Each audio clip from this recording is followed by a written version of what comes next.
الهادين المهديين لا سيما بقية الله في الأرضين روحي وروح العالمين له الفداء رب اشرح لي صدري ويسر لي أمري واحلل عقدة من لساني يفقهوا قولي إلهي ارزقني بالهدى والتقى. Saya tidak buka kamera karena tidak ada di antara kalian yang buka kamera. Kalau ada yang buka kamera, saya mau buka kamera juga. Ayo temani saya buka kamera. Pembahasan kita hari ini insya Allah adalah pembahasan mengenai ilmunya Allah. Kalau kita ditanya Allah itu punya ilmu apa tidak, jawabannya pasti Allah punya ilmu. Yang menjadi permasalahan itu adalah apakah ilmunya Allah sama dengan ilmunya kita. Ini pembahasan yang cukup pelik di antara para ahli teologi. Sebenarnya kelompok muslimin meyakini ilmunya Allah itu adalah ilmu yang berhubungan dengan segala sesuatu, dengan semuanya. Sebagian mengatakan ilmunya Allah hanya berhubungan dengan sesuatu, tapi tidak secara rinci. Kalau secara rinci artinya ilmu Allah yang merupakan zatnya Allah. Jika ilmu itu berubah-ubah, maka zatnya Allah akan ada terjadi perubahan-perubahan pada zatnya Allah. Dan itu tidak mungkin. Ini pembahasannya panjang, saya nggak mau masuk situ. Pembahasan yang kita bahas saat ini adalah mengenai firman-firman Allah yang menunjukkan keluasan ilmunya Allah. Allah mengetahui segala sesuatu. La ya'zubu an rabbika mithqalu dzarratin fis samawati wala fil ardh. Nah, ayat yang akan kita bahas saat ini berkenaan dengan Nabi Isa alaihissalam, yaitu pembicaraan antara Nabi Isa dengan Allah Subhanahu wa taala. Kita baca ayat-ayatnya dulu ya, supaya kita tahu ini konteks pembicaraannya apa. Kalau misalnya ada yang punya Quran terjemah, silahkan dibuka Quran terjemahnya. Wa idz qala Allahu ya Isa, ini ada di surat Al-Maidah. Wa idz qala Allahu ya Isa ibn Maryam, a anta qulta lin-nasi ittakhiduni wa ummi ilahaini min dunillah. Qala subhanak ma yakunu li an aqula ma laysa li bihaq. In kuntu qultuhu faqad alimtah. Ta'lamu ma fi nafsi wa la a'lamu ma fi nafsik. Innaka anta 'allamul ghuyub. Di sini Allah Subhanahu wa taala berfirman, dan ingatlah ketika Allah berfirman kepada Isa putra Maryam, a anta qulta, apakah engkau mengatakan kepada orang-orang, linnas, ittakhiduni wa ummi ilahaini min dunillah, jadikan aku dan ibuku dua Tuhan selain Allah. Qala subhanak, Isa berkata, maha suci engkau, ma yakunu li an aqula ma laysa li bihaq, aku tidak mungkin mengatakan sesuatu yang bukan hakku. In kuntu qultuhu, tapi kalau aku pernah mengatakannya, engkau tahu apa yang aku katakan. Faqad alimta. Kenapa? Ta'lamu ma fi nafsi, karena kau tahu apa yang ada padaku. Wala a'lamu ma fi nafsik, dan aku tidak mengenal dan tidak mengetahui apa yang ada pada dirimu. Innaka anta 'allamul ghuyub. Sungguhnya engkau adalah Tuhan yang maha mengetahui hal-hal yang gaib. Ini pembicaraan antara Allah Subhanahu wa taala dengan Nabi Isa alaihissalam. Nah, kita akan lihat tafsiran yang dibawakan oleh Allamah Tabatabai dalam kaitan. Qauluhu ta'ala, wa idz qala Allahu ya Isa ibn Maryam, a anta qulta lin-nasi ittakhiduni wa ummi ilahaini min dunillah. Kata beliau, id dzarfun muta'alliqun bimahdhuf yadullu alaihil maqam. Id di sini adalah dzaraf yang berhubungan dengan sesuatu muta'allaq yang dihapuskan, yang dihilangkan. Yang mana yang dihilangkan itu yadullu alaihil maqam, ditunjuk oleh keadaan, oleh oleh kondisi kata-katanya. Wal murad bihi yaumul qiyamah. Dan yang dimaksud adalah dan ingatlah ketika di hari kiamat nanti. Ini hubungannya dengan hari kiamat. Pada hari kiamat kelak akan terjadi pembicaraan. Dan ini pembicaraannya antara Allah dengan Nabi Isa. Apa isi pembicaraannya? Seperti apa? Seperti juga ada pembicaraan antara Allah Subhanahu wa taala dengan manusia semuanya. Ketika Allah mengatakan liqaulihi ta'ala fiha qala Allahu hadza yaumu yanfa'u shadiqina sidquhum. Ini adalah hari, kata Allah, yang orang-orang yang benar, orang-orang yang jujur akan mendapatkan manfaat dari kejujurannya, dari kebenarannya. Wa qaulu Isa fiha wa kuntu 'alaihim syahidan ma dumtu fihim falamma tawaffaitani kunta antar raqib 'alaihim. Kata-kata Nabi Isa yang mengatakan, aku dulu ketika aku masih berada di tengah-tengah mereka, aku menjadi saksi. Ketika engkau telah mematikan aku, engkaulah yang melihat mereka dan mengawasi mereka. Nabi Isa di dalam, kalau kita lihat ayat-ayatnya seperti ini, coba dilihat ya. Ini dari mulai ayat 116 sampai 120. Nabi Isa ditanya oleh Allah, apakah engkau mengatakan jadikan aku dan ibuku Tuhan juga? Kata Nabi Isa, enggak. Pertanyaannya begini, ini masalahnya. Id itu artinya ketika. Id artinya ketika. Yang menjadi permasalahan, id ini ketikanya ketika kapan? Ketika yang sudah lewat atau ketika yang akan datang? Coba kalau kita buka surat Maryam misalnya. Soal surat Maryam. Misalnya di dalam surat Maryam dikatakan wa Maryam ibnata Imran allati ahsanat farjaha wa dzal kif. Kata-kata yang biasanya disebutkan dengan id itu biasanya merujuk kepada sebuah peristiwa yang lama. Wa idz qala rabbuka lil malaikati inni ja'ilun fil ardi khalifah. Dan ingatlah ketika Tuhanmu mengatakan kepada malaikat, kapan? Dulu ini kejadiannya, bukan yang akan datang. Jadi itu artinya adalah ketika. Ketika itu berhubungan dengan waktu. Waktunya kapan? Bisa waktu yang lalu, bisa waktu yang akan datang. Katanya Allamah Tabatabai, ini yang ada di ayat ini menunjukkan arti waktu yang akan datang. Pembicaraan antara Allah dengan Nabi Isa terjadinya kapan? Nanti di hari kiamat. Dari mana beliau mengatakan bahwa di sini merujuk pada hari kiamat? Karena coba dilihat firman Allah berikutnya di ayat 117.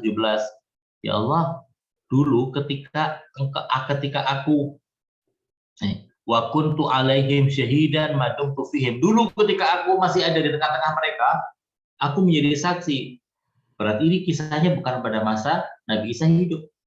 Falamma tawaffaitani, ketika engkau telah mematikan aku, kunta antar raqiba alaihim, engkaulah yang menjadi saksi dan pengawas mereka. Berarti apa? Ini kisahnya setelah Nabi Isa wafat. Nah, orang sudah wafat kok ada percakapan dengan Allah? Iya, karena itulah dikatakan ini berhubungan dengan hari kiamat. Apalagi di ayat 119 Allah mengatakan begini. Allah setelah terjadi berdialog dengan Nabi Isa, Allah berfirman, Allah berfirman, hadza yaumu yanfa'u shadiqina sidquhum. Hari ini adalah hari di mana orang-orang yang benar mendapatkan manfaat dari kebenarannya. Lahum jannatun tajri, mereka mendapatkan surga yang tajri min tahtihal anhar khalidina fiha abada. Ini kapan terjadinya? Hari kiamat. Berarti ini kisah yang berhubungan dengan hari kiamat. Ini yang ingin disampaikan oleh Allamah Tabatabai. Jadi tolong diperhatikan ya. Naam, waqad abbaratil ayah an Maryam bil umumah. Ayat ini menjelaskan tentang Sayyidah Maryam dan menyebutnya sebagai ibunya Nabi Isa. Faqiri ittakhiduni wa ummiya ilahain. Tidak mengatakan ittakhiduni wa Maryam. Jadikan aku dan Maryam ilahain. Ini menunjukkan apa? Liddilalati ala umdati hujjatihim fil uluhiyah. yang menunjukkan bahwasanya dalil orang-orang Kristen yang menuhankan Nabi Isa adalah dalil utamanya wahwa wiladatuhu minha bighairi ab, karena Isa lahir tanpa ayah. Jadi orang-orang Kristen itu kalau seandainya ditanya kenapa kok Isa itu, kok Yesus itu kalian anggap sebagai Tuhan, jawabannya adalah dia lahir tanpa ayah. Dia lahir tanpa ayah, tapi walaupun tanpa ayah dia pakai ibu, dia punya ibu. Fal bunuwah, posisi sebagai anak, wal umumah, dan posisi sebagai ibu, al kazaiyatain, yang ada pada hubungan Nabi Isa dengan ibunya, huma al aslu fi dzalik. Ini adalah asal yang harus dipegang. Fat ta'biru bihi wa bi ummih, ketika ayat ini menyebutkan tentang dirinya yaitu Nabi Isa dan menyebutkan juga ibunya, ini adalah sebaik-baik dalil. Adallu dalil wa ablagh minat ta'bir bi Isa wa Maryam. Ini sebaik-baik dalil dan lebih fasihnya daripada mengucapkan Isa dan Maryam. Ayat ini sekaligus juga menohok orang-orang Kristen. Orang-orang Kristen engkau yang mengatakan Isa adalah Tuhan, tidak seperti itu. Walaupun Isa itu lahir tanpa ayah, tapi dia tetap lahir dari seorang ibu. Nah, ini kurang lebih pengantar dari pembahasan kita hari ini. Pembahasan kita hari ini ada pada ungkapan yang di bawah. Saya langsung lari ke bawah karena ungkapannya yang menjadi pembahasan kita ada di bawah ini. Nah,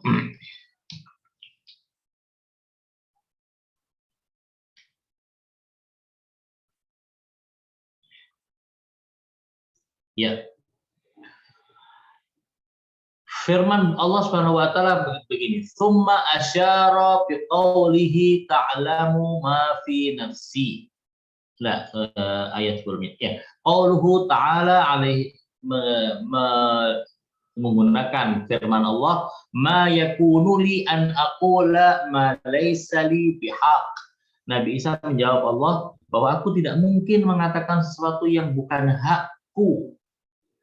In kana lafdhu yakunu naqisah fasmuha qawluhu an aqul wa khabaruha qawluhu li wal lam lil mir, sampai kepada pembahasan wa qawluhu alaihi salam in kuntu qultuhu faqad alimtah nafyun akhar lil qawlil mustafhami'an la nafyan li nafsihi binafsih bal binafyi lazimih. Nabi Isa ketika dipersoalkan oleh Allah, kenapa sih apakah engkau mengatakan jadikan aku dan ibuku sebagai Tuhan? Nabi Isa membela diri dan mengatakan, enggak, aku tidak mungkin mengatakan sesuatu yang bukan hakku. Ini dalil pertama. Jadi Nabi Isa menafikan kata-kata dari beliau bahwa beliau meminta untuk dijadikan sebagai Tuhan. Yang kedua, beliau menafikan tuduhan itu dengan mengatakan in kuntu qultuhu faqad alimtah. Kalau aku mengatakannya ya Allah, engkau sudah mengetahuinya pasti kau tahu. Kata-kata Nabi Isa ini adalah nafiyun akhar, adalah dalil kedua, penafian yang kedua. Jadi beliau menafikan yang pertama dengan mengatakan aku nggak mungkin dong bicara sesuatu yang bukan hak. Yang kedua beliau mengatakan kalau aku mengatakan hal itu Allah pasti tahu. Nafyun akhar adalah penafian yang lain lil qaulil mustafhami'an, terhadap kata-kata yang dipertanyakan kepada Nabi Isa oleh Allah Subhanahu wa taala. La nafiyan li nafsih binafsih, bukan menafikan sesuatu dengan sesuatu sendiri. Artinya dia tidak menafikan kata-kata itu dengan kata-katanya. Kalau misalnya gini, kamu tadi yang makan rotiku ya, misalnya ada mengatakan, ada orang kehilangan roti, kamu tadi yang makan rotiku ya. Lalu dia akan mengatakan, enggak mungkin dong aku makan rotimu. Apakah ini bisa menjadi dalil? Tidak. Karena apa? Orang menafikan sesuatu itu kadang tanpa dalil. Nah, di sini beliau Nabi Isa alaihissalam pada kata-kata yang pertama mengatakan aku tidak mungkin akan mengatakan sesuatu yang bukan hakku. Oke, siapa tahu kau berbohong dalam kata-kata ini. Pada ungkapan kedua beliau mengatakan kalau aku tahu ya Allah, engkau sudah pasti mengetahui. Yakni beliau bukan hanya mengklaim dari dirinya, tapi juga menisbatkan kalau aku mengatakan seperti yang dituduhkan, engkau pasti tahu. Bal binafi lazimeh, yang dinafikan oleh Nabi Isa alaihissalam dalam kata-kata ini adalah keniscayaan dari ilmunya Allah. Kalau Allah itu maha mengetahui, dan sekarang yang dipertanyakan adalah apakah Nabi Isa meminta dijadikan Tuhan. Dan ternyata kalau Nabi Isa meminta untuk dijadikan Tuhan, Tuhan pasti tahu. Tapi ternyata Tuhan tidak pernah melihat dan tidak pernah mengetahui adanya klaim Nabi Isa untuk dijadikan Tuhan. Maka berarti klaim tersebut tidak benar. Fa inna lazima wuqu'i hadzal qawli an ya'lama bihillah. Karena keniscayaan kalau Nabi Isa itu mengatakan minta dijadikan Tuhan, Tuhan pasti tahu. Li'annahu, karena Allah Subhanahu wa taala adalah alladzi la yakhfa alaihi syai'un fil ardi wala fis sama. Karena Allah adalah zat yang tidak ada satupun sesuatu di langit maupun di bumi yang lepas dari pantauannya. Semua pasti terpantau dan diketahui oleh Allah. Wa huwal qa'imu ala kulli nafsin bima kasabat. Dialah yang berdiri atas segala jiwa atas apa yang dilakukannya. Artinya apapun yang dilakukan oleh manusia, Allah tahu, Allah melihat, menyaksikan langsung.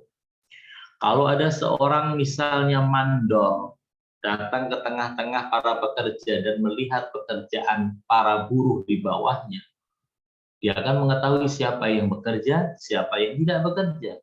Nah, mandor yang mengawasi langsung buruh-buruh bawahannya itu biasa sebutannya adalah orang yang sedang al-qa'im ala fulan.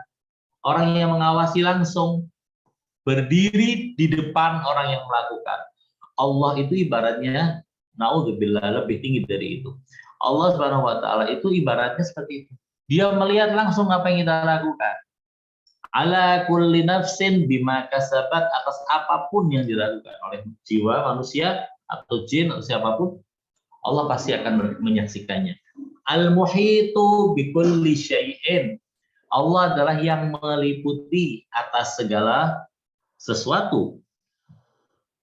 Wa hadzal kalam minhu alaihi salam, kata-kata ini yang keluar dari Nabi Isa alaihi salam yatadammanu awwalan faidata ilqa'il qawli ma'ad dalil. Ini mengandung pertama adalah faedah, bahwa ketika orang mengucapkan sesuatu maka harus pakai dalil. Min ghairi ayyaktafiya bid-da'wal mujarradah. Nggak bisa orang hanya mengklaim tanpa menggunakan dalil.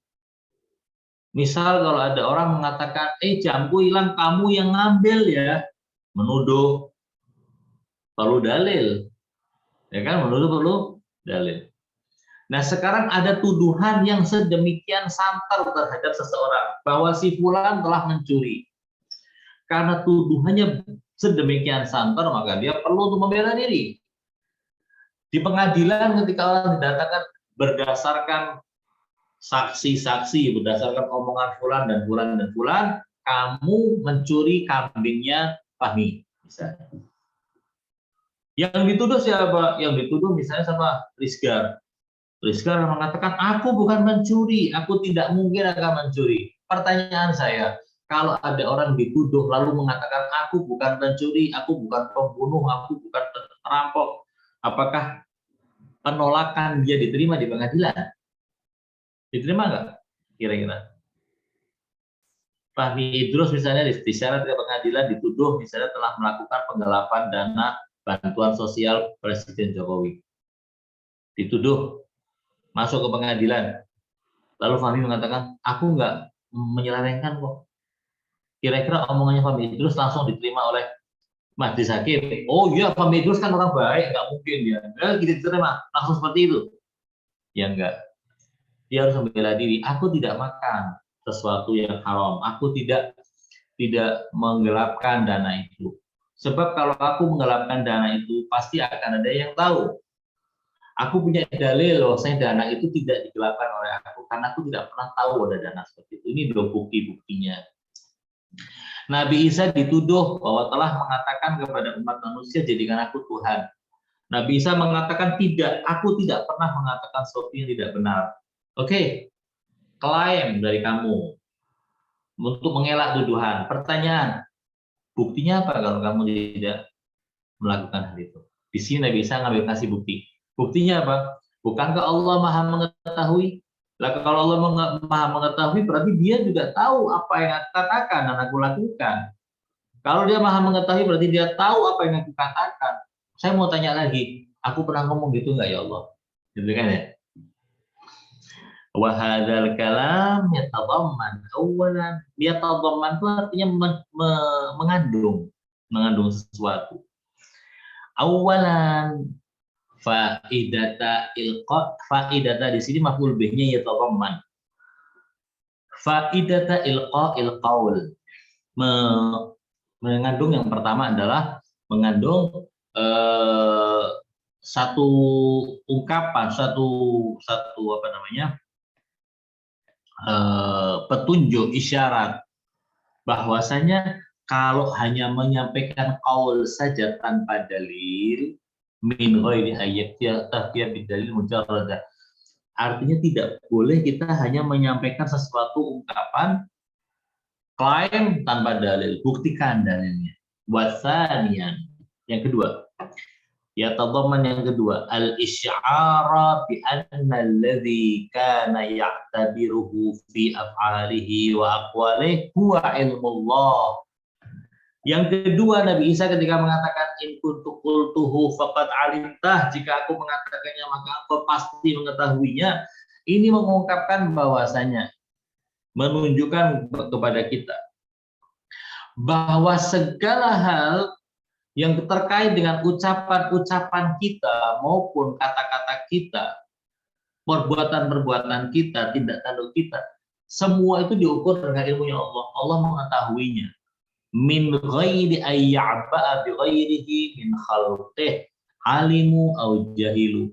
Yang menjadi ukuran pengadilan nanti di hari kiamat adalah ilmunya Allah. Allah tahu ataukah tidak, bukan makhluk tahu atau tidak.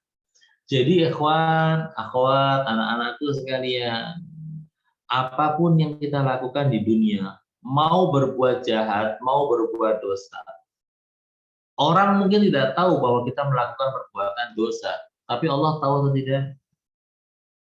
Tahu. Yang menjadi ukuran di akhirat nanti kita bakal masuk surga atau neraka, orang tahu atau Allah yang tahu? Allah yang tahu.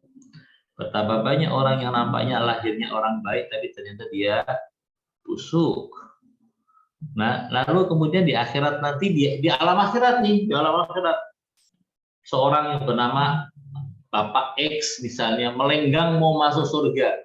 Kenapa? Karena dia santri, selama hidup di dunia baik, wajahnya Masya Allah, jambangnya rapi, wajahnya bersih, sholatnya di saf pertama terus, tasbih selalu di tangan, dia melenggang mau masuk ke surga. Orang-orang manusia yang mengenal dia mengatakan iya, dia layak masuk ke surga. Tetapi ternyata di ilmunya Allah dia adalah pendosa besar. Pertanyaan saya, ini orang bakal masuk ke mana? Masuk ke surga atau ke neraka? Neraka, Ustaz. Kenapa masuk neraka? Loh, orang-orang mengakui dia sebagai orang baik. Ya siapa tahu ada backnya yang nggak diketahui Allah yang menjadi ukuran adalah Allah. Kita semua di negara kita itu menghendaki yang menjadi anggota DPR adalah anak-anak bangsa terbaik, betul ya? Lalu kita kemudian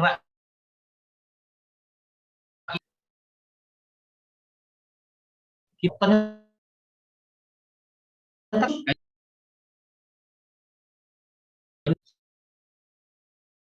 manusia di mata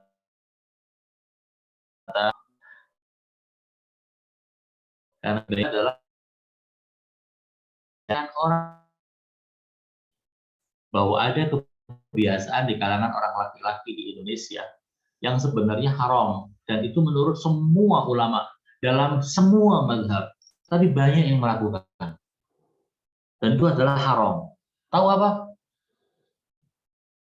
Kira-kira apa?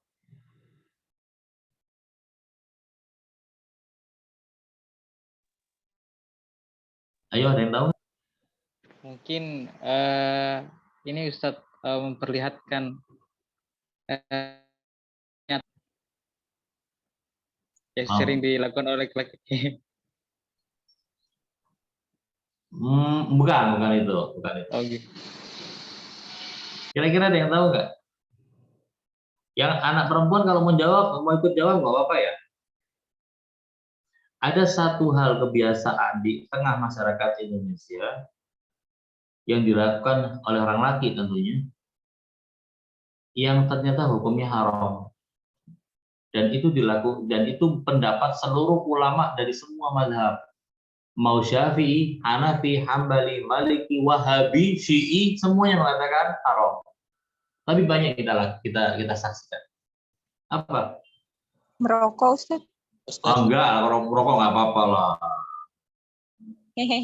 Siapa tadi yang ngomong merokok? Salsa? Saya, Ustaz. Merokok nggak apa-apa. Nggak tahu ya. Bersiul mungkin Ustaz tuh pada cewek. Kalau bersiul kepada cewek sebenarnya yang buruk bukan bersiulnya, godain ceweknya itu yang buruk. Yang mungkin bagi sebagian orang nggak buruk, yaitu apa? Mencukur jenggot. Ini mencukur jenggot ini, hukumnya haram. Tanya sama semua ulama. Ulama ya, saya tidak bicara kiai atau ustadz yang kampung, enggak, ulama. Sesuai dengan mazhabnya, apa hukumnya? Pernah dengar nggak? Kita seringkali mencibir orang-orang Wahabi dengan mengatakan Abu Jenggot.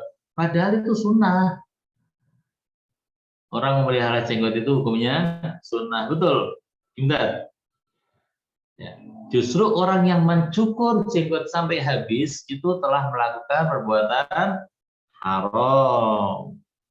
Nah sekarang di mata orang, ini orang ngomong sama saya ya, ada orang ngomong sama saya, Ustadz ini bagusnya adalah kalau bulu-bulu yang ada di pipi maupun yang jenggot ini dicukur rapi, dihabiskan. Ini hukumnya haram. Tapi apakah saya mau menyenangkan orang dengan melakukan sesuatu yang haram? Yang menjadi tolok ukur itu adalah bukan penilaian manusia. Apa sih hukumnya Allah itu? Ya. Ini ada yang mengatakan syukur nggak punya jenggot. Kalau orang perempuan punya jenggot dicukur nggak apa-apa, tapi orang laki nggak boleh. Ustaz kalau jelek gimana? Walaupun jelek nggak boleh dicukur. Ala kulli hal, ini sedikit selingan ya, bahwa yang namanya kita tidak perlu peduli dengan omongannya orang. Yang penting Allah ridho ataukah Allah tidak ridho. Nah, boleh saya wabilafdhin akhar, dengan kata lain, as-su'al innama yasihhu tab'an fima kana madhannatal jahli. Dengan ungkapan lain, pertanyaan itu biasanya dikatakan sebagai pertanyaan yang benar jika disampaikan karena orang tidak tahu. Saya tidak tahu alamat, saya tanya, Pak, rumahnya si Fulan di mana? Saya bertanya karena saya tidak tahu. Misalnya ini saya jalan sama Imdad ke Depok, lalu kemudian saya tanya sama Imdad, rumah saya di mana ya? Kan lucu. Masa saya tanya kepada orang lain tentang alamat rumah saya sendiri? Kecuali kalau kena Alzheimer, beda lagi. Orang yang sehat walafiat kalau tanya pergi sama Imron, saya kan nggak tahu rumahnya, Ustaz. Boleh saya tanya di mana rumah saya? Ini adalah pertanyaan yang tidak benar. Pertanyaan yang benar adalah ketika diajukan, si penanya tidak tahu. Fayuradu bihil nafyul jahli, sehingga pertanyaan itu dimaksudkan untuk menghilangkan ketidaktahuan. Ini umumnya pertanyaan kan seperti itu. Umumnya ya, wa ifadatil pengetahuan. Tapi apakah semua pertanyaan seperti itu? Jawabannya tidak. Kalau semua pertanyaan seperti itu berarti para dosen nggak boleh ngasih ujian dong. Nggak boleh ngasih pertanyaan. Ya Pak Mi ya. Senang ini. UAS, UTS nggak sempat sampai sekarang. Senang sekali nggak ada ujian. Alhamdulillah, pertanyaan itu tidak harus seperti itu. Walaupun pada dasarnya pertanyaan adalah untuk mendapatkan ilmu dan menghilangkan ketidaktahuan. Nah, kalau pada dasarnya pertanyaan itu adalah untuk menghilangkan ketidaktahuan, ketidaktahuannya siapa? Imma linafsis sa'il. Kemungkinan pertama adalah karena si penanya tidak tahu, sehingga dengan bertanya dia menghilangkan ketidaktahuan dia. Imma linafsis sa'il. Mungkin hubungannya dengan si penanya langsung. Idza kana huwal jahila, jika yang tidak tahu adalah dia, si penanya. Tidak tahu apa? Biwaqi'il amri, tidak tahu yang sebenarnya. Atau kemungkinan pertanyaan itu bukan untuk dirinya, dianya tahu, si penanya tahu, tapi untuk orang lain. Au li ghairihi idza kana as-sa'ilu 'aliman wa arada an yu'lima ghairahu bima ya'lamu huwa min waqi'il amri. Terkadang bukan untuk dirinya, au li ghairihi, untuk orang lain. Kapan itu terjadinya? Idza kana as-sa'ilu 'aliman, jika si penanya tahu kondisinya. Tetapi si penanya itu wa arada an yu'lima ghairahu, dia ingin memberitahu orang lain. Memberitahu apa? Bima ya'lamu huwa.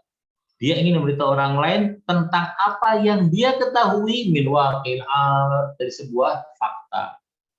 Contoh, saya punya anak, kemudian kepingin ngasih tahu orang lain nama anak saya siapa. Saya ngomong sama anak saya, nak, nama kamu siapa, nak? Coba kasih tahu. Misalnya paman, kasih tahu paman, kasih tahu om misalnya. Nama kamu siapa? Oh, nama saya Fulan. Saya yang nanya tahu orang ini anak saya, tapi saya ingin ngasih tahu orang lain tentang ini. Kadang pertanyaan itu seperti itu, betul? Kama huwalu alaihi naw'us su'al al-waqi' fi kalamihi ta'ala. Dan ini nampaknya seperti apa? Pertanyaan yang ada pada firman Allah ketika Allah bertanya kepada kita tentang sesuatu. Ketika Allah bertanya kepada kita sesuatu, itu sebenarnya Allah tahu jawabannya. Tapi ingin supaya orang lain mendengar jawaban dari yang ditanya. Wa qauluhu alaihi salam fil jawab fi mithlil maqam. Dan jawabannya Nabi Isa alaihissalam dengan kata-katanya in kuntu qultuhu faqad alimtah, atau yang sebelumnya, menunjukkan bahwa Nabi Isa itu sebenarnya tahu, Allah sudah paham yang ditanyakan apa. Sudah tahu bahwasanya dia tidak pernah mengucapkan dan tidak pernah meminta umat untuk menyembahnya, menjadikan dia dan ibunya sebagai Tuhan selain Allah. Allah tahu, tapi Allah ingin memberitahu manusia yang lain yang mengikuti Nabi Isa, yang menjadikan Isa sebagai Tuhan, supaya mereka mendengar langsung apa yang dikatakan oleh Isa. Sehingga beliau mengatakan in kuntu qultuhu faqad alimta. Kalau aku pernah mengatakan itu, wahai Allah, engkau pasti tahu. Hal ini adalah irja'un lil amri ila ilmihi ta'ala. Ini adalah pengembalian masalah kepada ilmunya Allah, kepada pengetahuannya Allah. Wa isy'ar, dan sebuah pesan, isyarat annahu la ya'tabiru syai'an fi af'alihi wa aqwalihi ghaira ilmihi ta'ala. Dan ini juga menunjukkan sesuatu bahwa bagi Isa dalam masalah perbuatan ataupun kata-kata yang menjadi ukuran adalah ilmunya Allah, pengetahuannya Allah. Summa asyara biqaulih. Kemudian beliau menambahkan dengan kata-katanya, ta'lamu ma fi nafsi. Engkau ya Allah tahu apa yang ada pada diriku. Wala a'lamu ma fi nafsik. Sementara aku tidak tahu apa yang ada pada dirimu. Ini firman Allah yang ini nih, yang bagian ini, ta'lamu ma fi nafsi wala a'lamu ma fi nafsik, menjadi perdebatan para ulama ahli tafsir. Apa makna nafas di sini? Apakah Allah punya nafas? Manusia itu kan terdiri dari dua, satu fisik, satu roh. Roh itu nama lainnya adalah nafas. Oke, ketika Nabi Isa mengatakan ta'lamu ma fi nafsi, engkau Allah tahu apa yang ada pada jiwaku, pada nafsku, pada rohku, pada diriku, selesai masalahnya. Tapi ungkapan berikutnya yang punya masalah, itu apa? Wa a'lamu ma fi nafsik, aku nggak tahu apa yang ada pada dirimu ya Allah. Allah punya roh, Allah punya diri, Allah punya nafs. Ini satu pintu lagi perdebatan di kalangan para ulama dalam tanda kutip, tapi jangan dianu ya, jangan dijadikan hal yang serius ya. Katanya ulama-ulama itu kalau kumpul, semakin banyak ulama semakin banyak perselisihan. Jadi sebaiknya ada ulama apa enggak? Ayo jawab, nggak berani. Semakin banyak ulama maka semakin banyak perselisihan. Ya.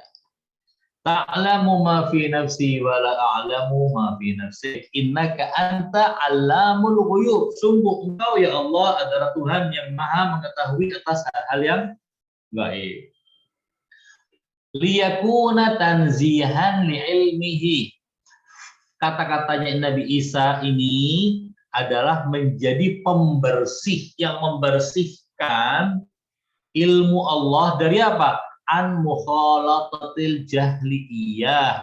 Jadi ilmu Allah itu tidak mungkin akan ada celah bagi kebodohan untuk masuk ke dalamnya. Murni ilmu, nggak ada sesuatu apapun celah bagi kebodohan. Wahwa wa in kana sana'an aidan.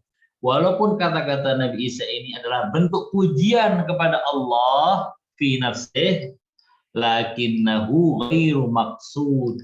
Tapi sesungguhnya walaupun kata-kata ini adalah kata-kata pujian, tapi sebenarnya yang dimaksudkan bukan hendak memuji Allah. Bukan untuk memuji. Li'annal maqam laisa bimaqamits sana. Karena beliau dalam keadaan dituduh, bukan mau memuji. Bukan mau memuji. Tapi bal maqamit tabarri. Tapi tempat beliau untuk berlepas tangan dari apa? Anintisabi manusiba ilaih. Dari tuduhan sesuatu yang dinisbatkan kepada beliau. Ada orang misalnya ini, misal. Ada orang dituduh mencuri. Mencurinya di mana? Mencurinya di rumahnya Pak Hakim. Dan sekarang Pak Hakimnya yang sedang mengadili si pencuri. Si pencurinya ngomong begini, Pak Hakim, di rumahnya Pak Hakim kan ada CCTV itu di setiap sudutnya. Kalau saya mencuri pasti Pak Hakim tahu rumahnya Pak Hakim ini rumah yang lengkap dengan CCTV. Jadi kalau saya mencuri di rumah Pak Hakim pasti tahu. Pertanyaan, inilah sedang memuji Pak Hakim dengan rumahnya yang penuh dengan CCTV ini, atau saya sedang berusaha untuk meyakinkan hakim bahwa saya tidak mencuri. Memang di sini ada, kalau orang tahu, oh rumahnya Pak Hakim itu dilengkapi dengan CCTV di setiap sudutnya, berarti hal yang baik bagi hakim itu. Tapi saya tidak sedang memuji hakim. Posisi saya adalah sedang berargumentasi untuk melepaskan diri dari dakwaan. Jelas ya?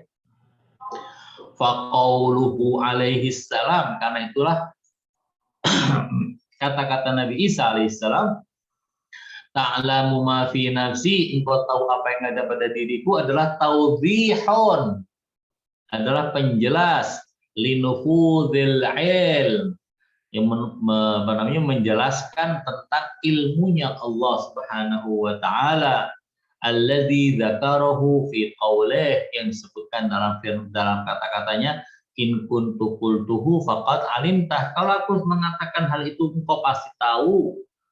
Sekaligus juga wabayanun, dan penjelasan anna ilmahu ta'ala bi'amalina, bahwa ilmu Allah Ta'ala terkait amalan-amalan dan perbuatan-perbuatan kita, itu Allah Subhanahu wa taala pasti tahu apa yang kita lakukan. Wa huwal malikul haq, dan dia adalah Tuhan yang maha diraja, yang maha benar. Yauma idzin, pada hari kiamat nanti.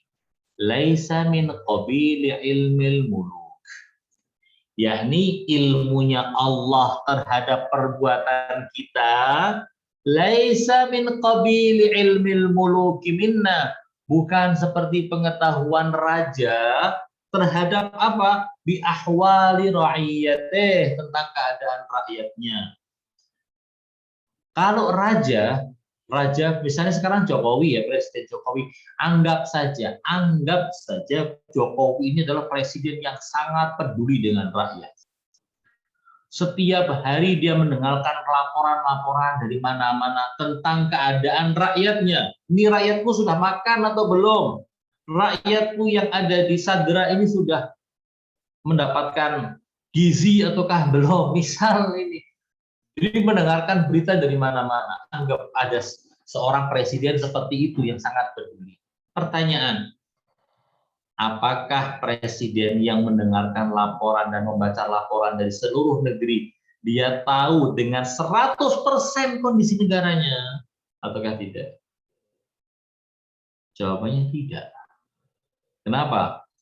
Karena raja seadil apapun, presiden seadil apapun, sebaik apapun, sepeduli apapun, yang dia ketahui hanya berdasarkan laporan.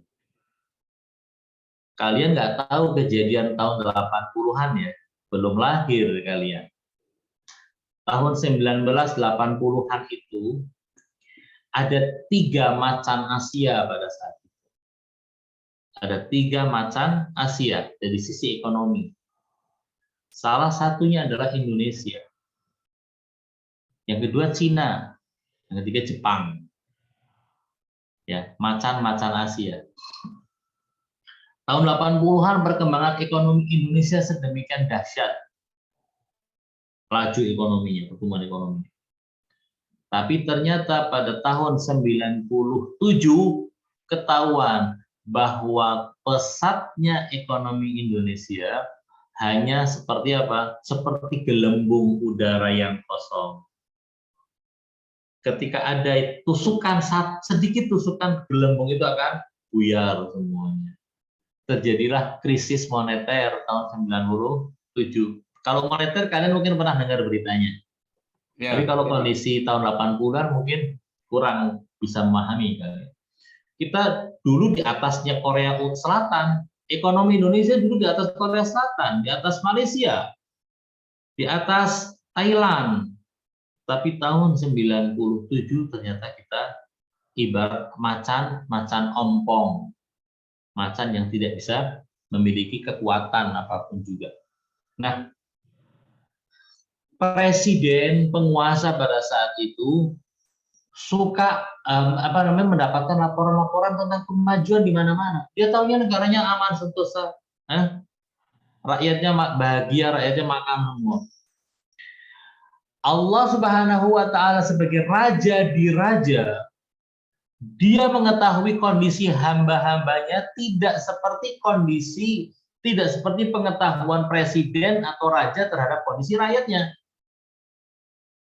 Kenapa? Karena pengetahuan raja terhadap kondisi rakyatnya itu didapatkan dari mana? Birtifa'i akhbaril mamlakati ilaih. Karena ada laporan-laporan kerajaan yang sampai kepada raja. Liya'lama bisyai'in wa yajhal bisyai'in. Dia akan tahu sesuatu, akan tidak tahu sesuatu yang lain. Akan tidak mungkin semuanya akan terungkap di depan dia. Wa yastahdhiru hala ba'dhin.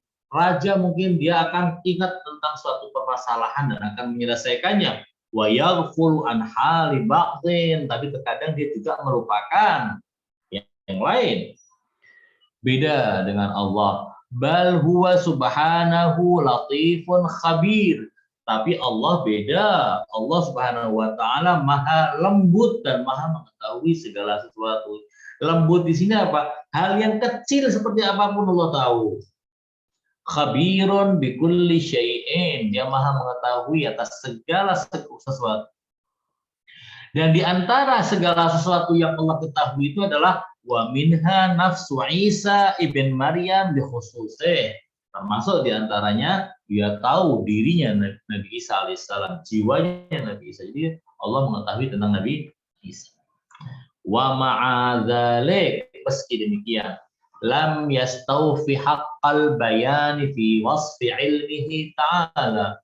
Meski demikian Allah tidak cukup untuk menceritakan sampai di sini. Ini jawaban Nabi Isa alaihissalam. Nabi Isa kan ditanya, beliau menjawab. Ternyata Nabi Isa ketika menjawab tidak cukup sampai di sini. Tidak cukup sampai mengatakan engkau tahu yang ada pada diriku. Enggak cukup. Tapi ada kelanjutannya. Fa innahu subhanahu ya'lamu kulla syai'. Allah pasti mengetahui segala sesuatu. La ka ilmi ahadina bihalil akhar. Tidak seperti pengetahuan satu di antara kita terhadap kondisi orang lain di antara kita. Wa ilmil akhar bihalih, atau pengetahuan orang lain tentang orang yang ketiga misalnya. Yang Allah ketahui bukan pengetahuan timbal balik. Engkau bisa, misalnya sini, saya kenal Imdad. Imdad juga bisa saja mengenal. Kamu kenal fulan? Kenal. Dia juga kenal kamu? Kenal. Jadi saling mengenal. Nah, pengenalan seperti ini sering terjadi di kalangan manusia.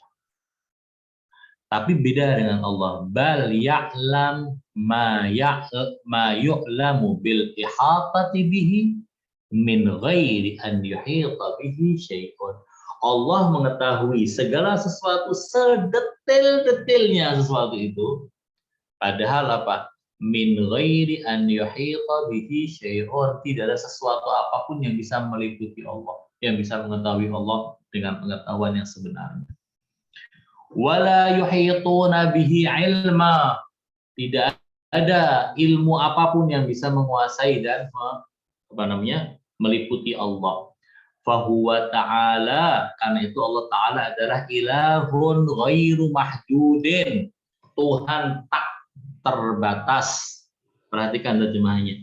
Ilahun, Tuhan, ghairu mahdudin, yang tidak terbatas. Wa kullu man siwahu mahdudun, sedangkan yang selain Allah mahdudun, terbatas. Muqaddarun, ditakdirkan, jadi tidak bisa berdiri sendiri, ada takdir yang selalu menyertainya. La yata'adda tawra nafsihil mahdud, dia tidak bisa melampaui batasan-batasan dirinya. Seseorang yang memiliki batasan, dia tidak bisa bergerak di luar batasan itu. Misal, orang yang punya kekuatan mengangkat benda maksimal 100 kilo, maka untuk mengangkat berat benda 100 kilo lebih 1 gram nggak bisa.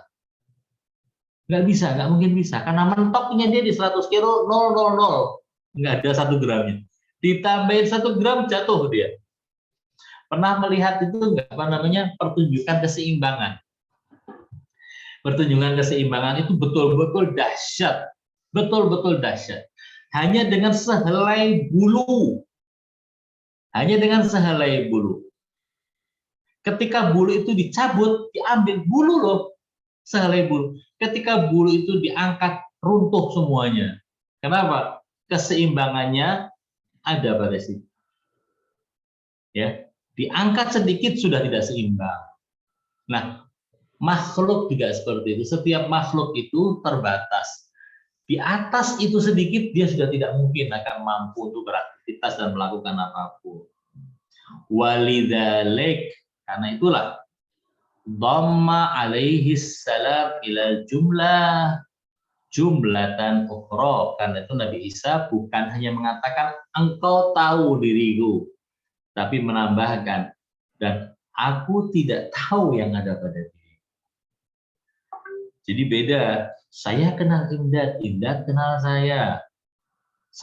Allah kenal saya, tapi saya nggak kenal Allah. Kenapa? Karena Allah bisa menguasai saya dari ilmunya Allah, bisa mengetahui saya sedetail-detailnya. Sementara saya tidak punya jangkauan sama sekali untuk mengenal Allah. Nah, amma qauluhu innaka anta allamul ghuyub. Adapun akhir dari ayat ini yang mengatakan innaka anta allamul ghuyub, sungguh engkau adalah Tuhan yang mengetahui yang gaib. Fafihi bayanul illah. Di sini ada penjelasan. Kenapa? Kok engkau tahu apa yang ada pada diriku? Ini perhatikan ya, perhatikan. Kata-katanya adalah Allah Maha mengetahui apa? Yang gaib. Yang gaib bahasa Arabnya gaib. Gaib itu jamaknya apa? Ghuyub. Ya. Gaib jamaknya ghuyub. Nah, sekarang pembahasan di sini. Kenapa di akhir ayat ini disebutkan anta alamul ghuyub? Engkau Maha mengetahui atas hal-hal yang gaib. Beliau mengatakan, ungkapan ini untuk menjelaskan mengapa Nabi Isa mengatakan ta'lamu ma fi nafsi. Engkau mengetahui apa yang ada pada jiwaku. Karena salah satu hal yang gaib adalah roh. Salah satu hal yang gaib adalah jiwa, ya kan? Wa fihi istifa'u haqqil bayan. Di sini juga ada upaya untuk menjelaskan sebenar-benarnya. Min jihatin ukhra, dari sisi yang lain. Wa huwa raf'u tawahhum anna hukmal ilmi fi qawlihi ta'lamu ma fi nafsi wa la a'lamu ma fi nafsik maksurun bima bainahu wa baina rabbih. Di sini ketika Nabi Isa mengatakan engkau Maha mengetahui yang gaib, mungkin akan ada yang mengatakan begini,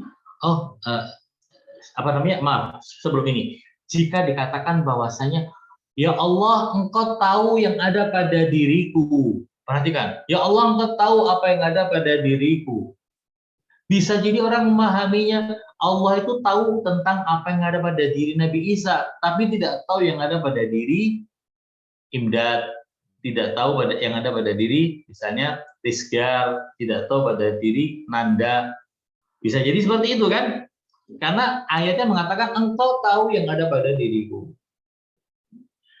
Misalnya, saya mengatakan saya kenal Imdad. Bisa jadi saya tidak kenal Fahmi, tidak kenal Salsa, tidak kenal Farida. Itu kan saya kenalnya Imdad gitu. Allah kenal Nabi Isa, tapi nggak bisa jadi nggak kenal yang lain. Ini ingin dinafikan, bukan itu maksudnya.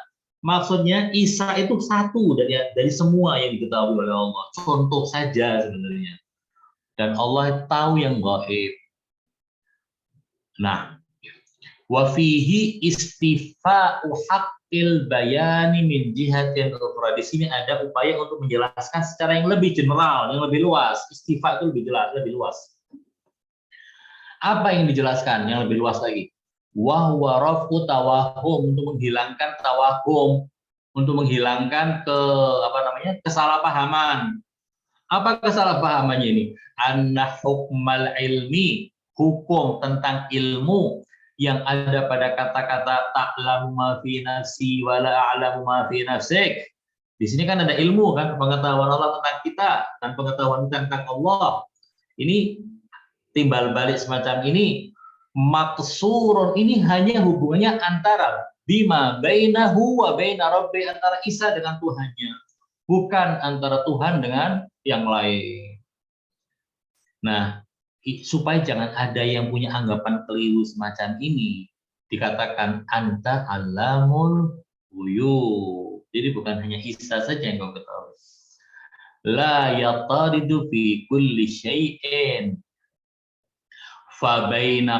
fabayyana biqaulih. Karena itulah Allah menjelaskan, Nabi Isa alaihissalam menjelaskan dengan kata-katanya, innaka anta alamul ghuyub. Sungguh engkau maha mengetahui hal yang gaib. Dengan demikian maksudnya Nabi Isa ingin mengatakan annal ilmat tamma bi jami'il ghuyub, bahwa ilmu sempurna tentang segala hal yang gaib, munhasirun fihi, hanya milik Allah. Fama kana inda syai'in minal asya wa huwa ghaibun an ghairih.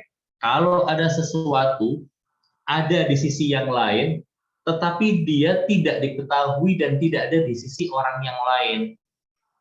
Misal, Imdad duduk di satu tempat yang saya tidak tahu tempatnya di mana. Bagi saya yang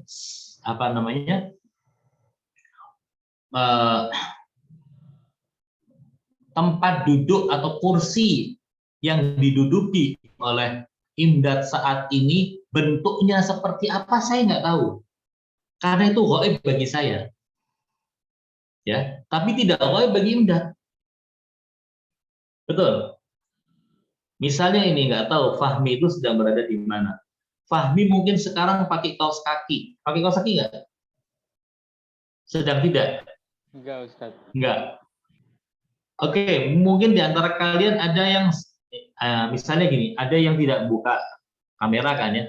Anggap saja siapa yang nggak buka kamera ini, Maria Ulfa tidak buka kamera. Tentunya dia seorang wanita muslimah yang sekarang pakai jilbab. Jilbabnya warnanya apa bagi saya gaib, karena saya tidak tahu. Tapi bagi Lu'lu'atul Maria Ulfa, warna jilbabnya nggak gaib, karena dia lihat. Paham? Nah, bagi Maria Ulfa itu hadir, bagi saya itu gaib. Bagi Allah gaib atau hadir? Hadir. Maklum bagi Allah. Jadi mungkin bagi sebagian orang sesuatu itu gaib, bagi yang lain tidak gaib. Apapun juga ada istilah gaib dan tidak diketahui oleh sesuatu karena ada di pihak yang lain dan ini tidak melihatnya, bagi Allah maklum.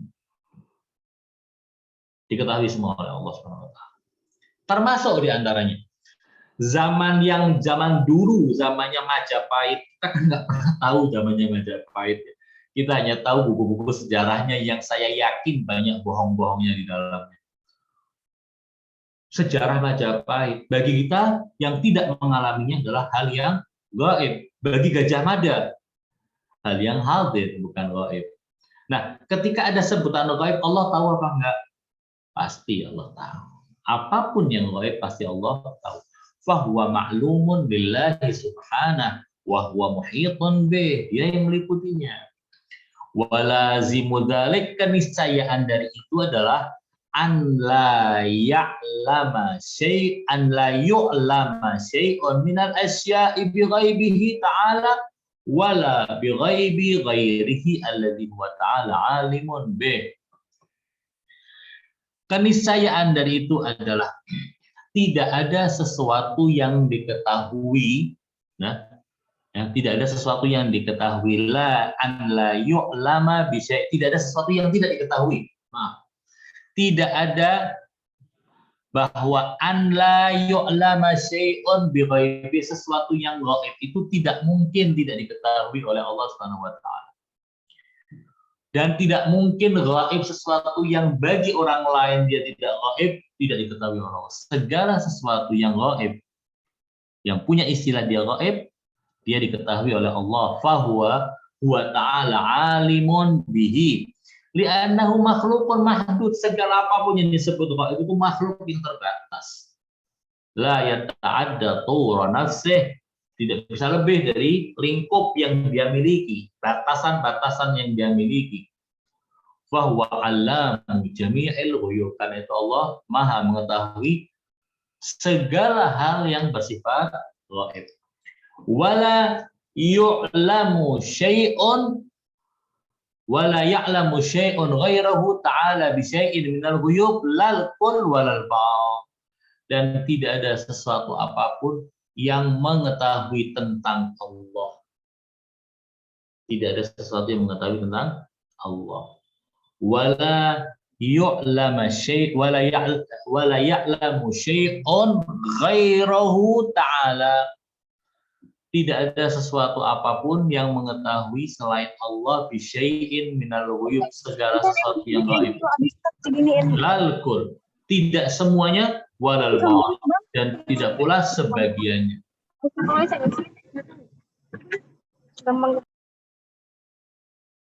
Ya. Ala annahu law ahita min ghaibihi ta'ala. Gaib yang dimiliki oleh Allah Subhanahu wa taala tidak bisa diketahui oleh siapapun. Ini intinya. Amin sini. Bahwa tidak ada gaib yang ada pada Allah yang diketahui oleh siapapun. Ala annahu law ahita min ghaibihi ta'ala bi syai'in fa in ahata ta'ala bih lam yakun hadzal muhit muhitan haqiqatan bal muhatan lahu ta'ala. Segala sesuatu yang diliputi, misalnya kita mengetahui sesuatu yang kita ketahui itu sangat terbatas.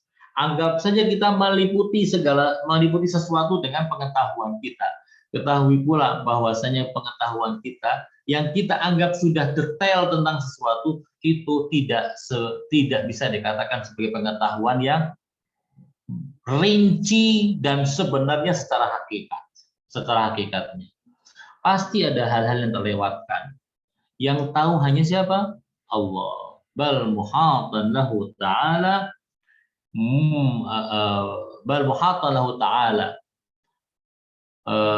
malakahullah bimasyiatih.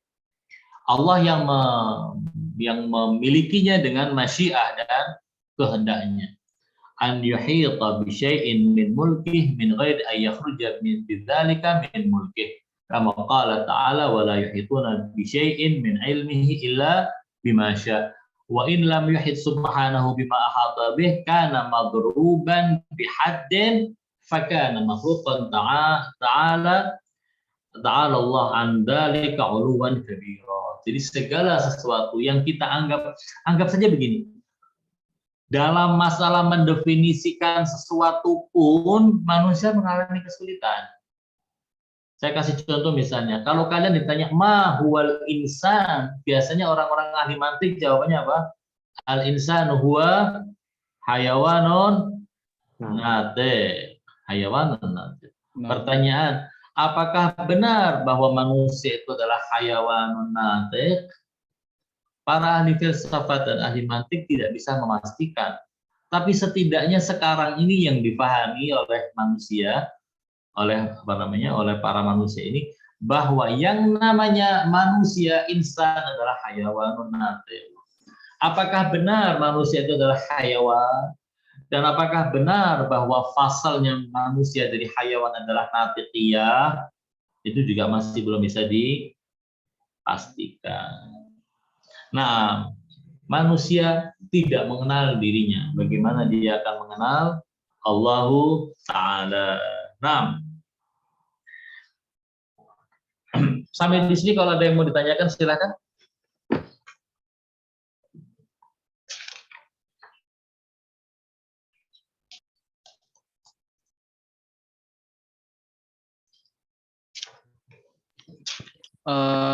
Ustaz, Nah, dari pembahasan yang saya ini kan itu di pembahasan awal itu Ustaz. Berarti secara tidak langsung yang mengklaim Nabi Isa alaihi salam itu hanya ini Ustaz, hanya kaum-kaum yang ini aja atau gimana itu Ustaz?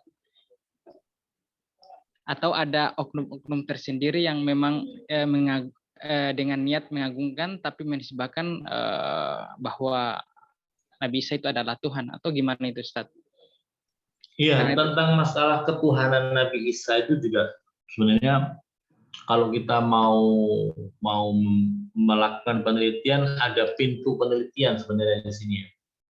Ada celah penelitian karena info yang pernah saya baca ya dari berbagai penelitian bahwa sebenarnya tidak semua orang yang mengikuti ajaran Isa alaihissalam itu menuhankan Isa. Ada sekelompok orang Kristen yang mereka meyakini bahwa Isa tidak lebih dari seorang hamba, seorang nabi yang diutus oleh Allah. Jadi tidak semua orang Kristen itu menuhankan Nabi Isa.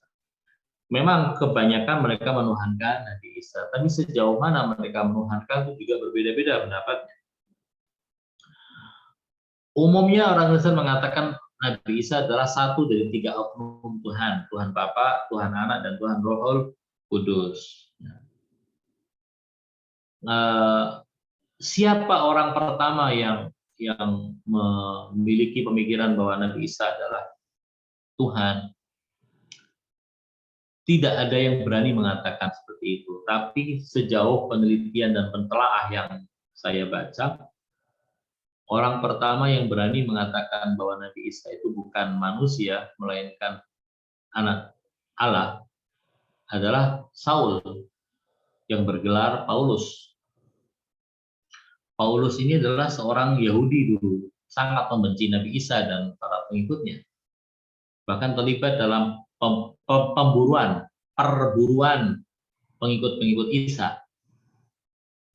Dan lalu kemudian diceritakan dia tiba-tiba mendapatkan bisikan Roh Kudus, dimasuki oleh Roh Kudus sehingga dia mengimani Isa dan meninggalkan ajaran Yahudi, mengikuti Isa alaihissalam. Dan dari dialah kemudian muncul pengakuan-pengakuan, surat-surat kepada para tokoh-tokoh dan pembesar-pembesar di berbagai negeri seperti di Korintus, Galilea, Galatia, dan yang lainnya ya. Ini kisahnya cukup panjang. Itu katanya pertama kali memiliki pemikiran itu adalah Saul atau Paulus.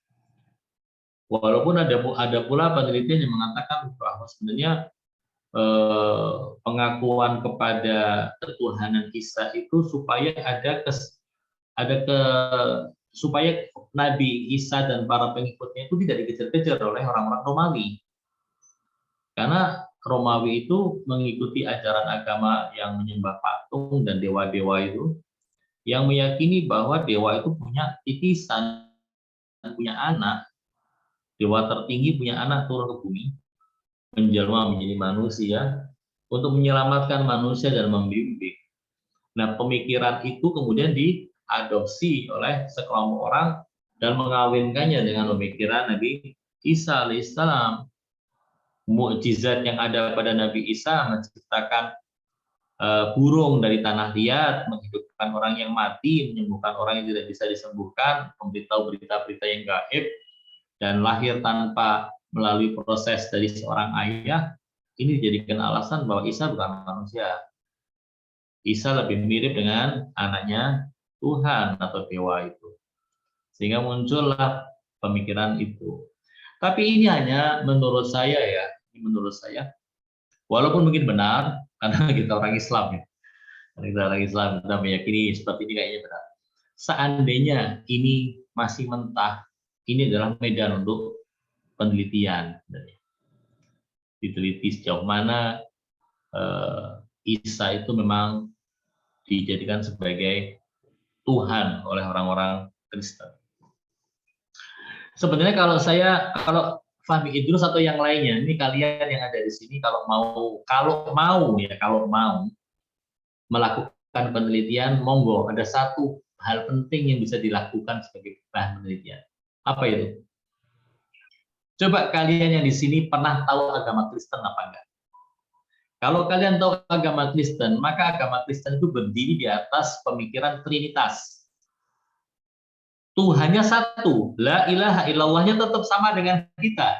Mereka termasuk kelompok yang menuhankan Tuhan yang Maha Esa. Tetapi Tuhan yang Esa itu oknumnya ada 3. Yeah. Oknum apa? Tuhan Bapa, Tuhan Anak, dan Tuhan Roh Kudus. Perhatikan, saya mau ulangi lagi. Oknumnya ada berapa? Ada 3. Tuhan Bapa, Tuhan Anak, dan Tuhan Rohul Kudus. Kudus. Allah Bapa, Allah Anak, dan Allah Rohul Kudus. Coba dibuka ayat tadi. Allah mengatakan kepada Isa, wahai Isa, apakah engkau, perhatikan, apakah engkau mengatakan kepada manusia, jadikan aku dan ibuku sebagai Tuhan selain Allah. Berarti trinitasnya apa? Tuhan Bapa, Tuhan Anak, dan Tuhan Maryam Muqaddas. Paham ya?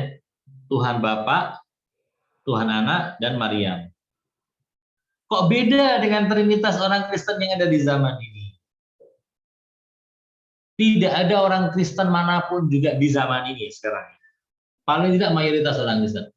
Mayoritas orang Kristen tidak ada yang mengatakan bahwa Maria adalah seorang Tuhan. Adalah Tuhan. Nggak ada. Berarti apakah naudzubillah Al-Quran ini kitabnya orang-orang bodoh yang tidak tahu sejarah, tidak tahu fakta, atau bagaimana? Ini medan bagi kalian untuk melakukan telaah dan penelitian. Jelas ya? Oke, saya harap tidak ada pertanyaan lagi. Saya tidak tanya apakah ada pertanyaan atau tidak. Anak kira mau ngelanjutin pembahasan yang kemarin, Ustaz. Enggak, cukupkan aja karena masih ada beberapa yang tersisa dari silabus.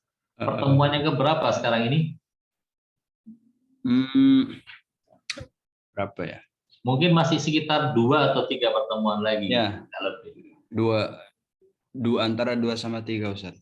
Nah, makanya saya cukupkan pembahasan tentang melihat Allah. Sekarang kita membahas tentang ini. Insya Allah pertemuan yang akan datang kita akan membahas mengenai ma'at. Mengenai ma'at, argumentasinya. Kemudian juga tentang masalah orang-orang yang menentang ma'at. Jadi karena keterbatasan itulah saya cukupkan pembahasan mengenal melihat Allah pada pertemuan yang lalu. Tapi kalau ada di antara kalian yang sudah mempersiapkan materi tentang melihat Allah dan pandangan-pandangan para pemikir-pemikir Islam dari sisi teologi tentunya ya dari kalangan teolog-teolog Muslim, Asy'ariyah pandangannya bagaimana, Maturidiyah, Imamiyah, kemudian apalagi itu Mu'tazilah, silahkan nanti disampaikan pada pertemuan yang akan datang. Siapkan ya. Tapi saya minta tolong nggak usah saya panggil dong. Kalau sudah jamnya, jangan saya yang manggil, kalian yang manggil saya, ya. Insya Allah ya. Tadi enak kebebasan, Ustaz. Ya, Lulu ya. Siapa lagi? Astri, siapa lagi itu? Salsa dan yang lainnya, yang namanya tidak tersebutkan. Jadi tidak usah dipanggil, justru kalian yang perlu manggil saya. Misalnya, Pak atau Ustadz, linknya mana? Gitu ya. Jangan saya yang mengatakan kok Zoom-nya masih kosong. Alhamdulillah, insya Allah kita bertemu lagi minggu depan. Assalamualaikum warahmatullahi wabarakatuh. Waalaikumsalam.